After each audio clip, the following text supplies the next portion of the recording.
Gregor Toaster Waffles, people. We're talking about Stranger Things 2.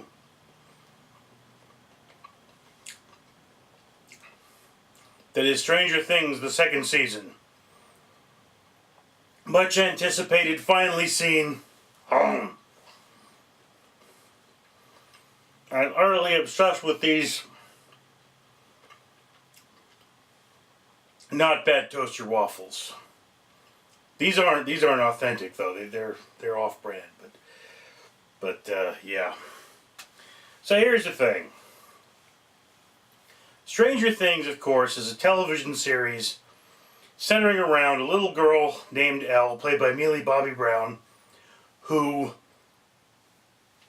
is special in that she can rip holes in our dimension and let horrible monsters through.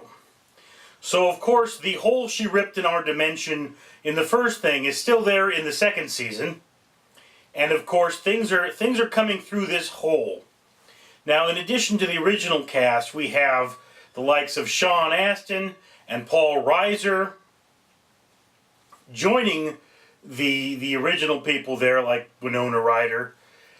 And I will have to say this much. The first 4 episodes of this kind of bored me. The first one was okay. During the second one, I started playing video games just so I could finish watching. By the 4th one, I was turning the video games off because it was picking up. And by the end of this series, it was a level of action somewhat akin to Aliens versus Alien. This is not to say that Stranger Things 2 is as great as the movie Aliens. I can't say that. But I can say that Stranger Things Season 2 definitely picked up the pace. Now, in this season, there is a bizarre rot going around. Will from the first one is having these bizarre memories that he's talking about. And there is something sinister afoot. That's kind of the premise there. There is no Demogorgon in this one, if that's a character you really wanted to have come back. The Demogorgon, as it was, is not a thing. But there are new monsters for you to contend with. Now, Sean Astin here, he plays a character named Bob Newby. He is a new love interest for Winona Ryder's character, Will's mother. And I will have to say that, I mean, it might be the fact that I loved him as Mikey from the Goonies, and I honestly never got into The Lord of the Rings, but he played a very good Samwise Gamgee. But I have to say he's perfect for this role. He plays the geek. The geek that steps in there and is still very important to the story despite being a side character. He's almost the Samwise Gamgee of this movie, or of this series. You kind of got to think of this as a movie, because look, the first 4 episodes lagged so much to me.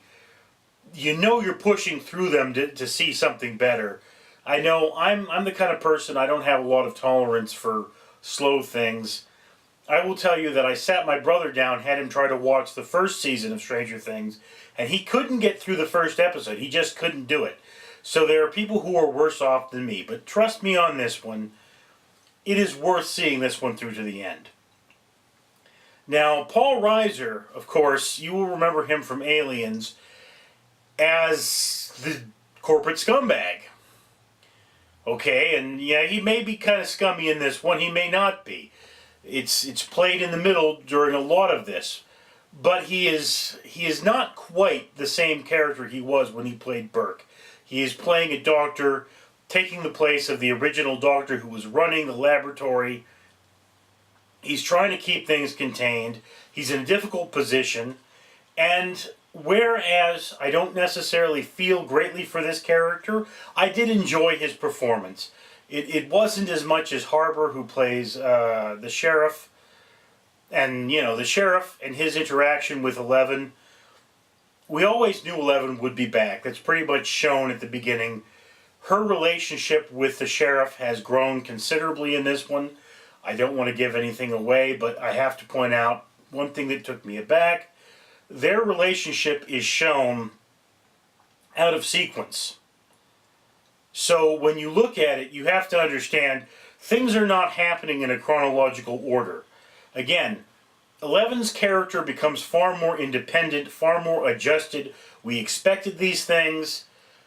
It's still a little weird to have her talk the way she talks when she clearly watches a lot of television, which is very 80s of her, and she's supposed to be adapting. So she's still kind of, it's a little too much of the classic in my opinion, where she should have, after the amount of days she's been connected with society, she should be talking a lot more normally now. I don't see her doing that, but that is a fault in the writing, not in Mealy's performance. So I'll put that there. The special effects in this are television level special effects.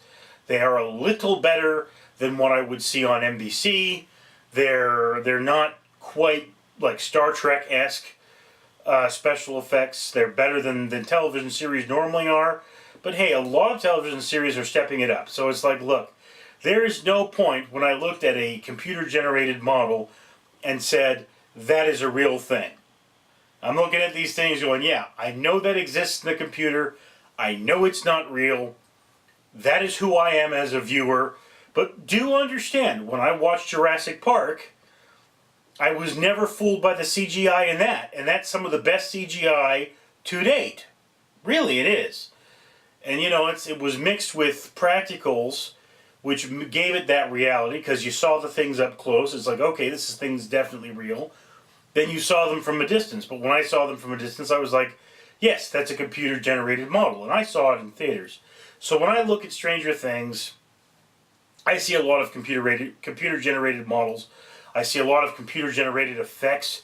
I admit that they're good. They're close to the real thing, but they're still not there.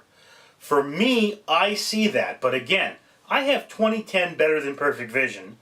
Most of you are not going to notice. You're going to look at the special effects and be like, yeah, these are great. Especially because most of these special effects, they don't take place with as much actor in shot. There is a part at the end there, people have commented that there is a point where the actor is in the shot and the special effects just fall. They fall from a strong B+ to maybe a C-. So if you're a casual viewer, you're not paying 100% attention, you might not notice it. But as it stands, I very much enjoyed Stranger Things. I am still pumped to see the next season. I believe they have planned 4 seasons. And I'm going to say, definitely worth a watch. But be advised, in the beginning, you may need to push through some things. I'm not the only one that feels that way, but that is very distinctively my feeling. And that's where it stands. So again, I say Stranger Things, good series. It borrows heavily from Dungeons & Dragons, as is made painfully clear. There are a few points where I would say, no, even a D&D nerd would not care for that. So it's not absolutely perfect, but still very strong. Like I say, B+, A-, great show. Anyway, that's my opinion. I'd love to hear yours down in the comments below. I'm Richard Neal.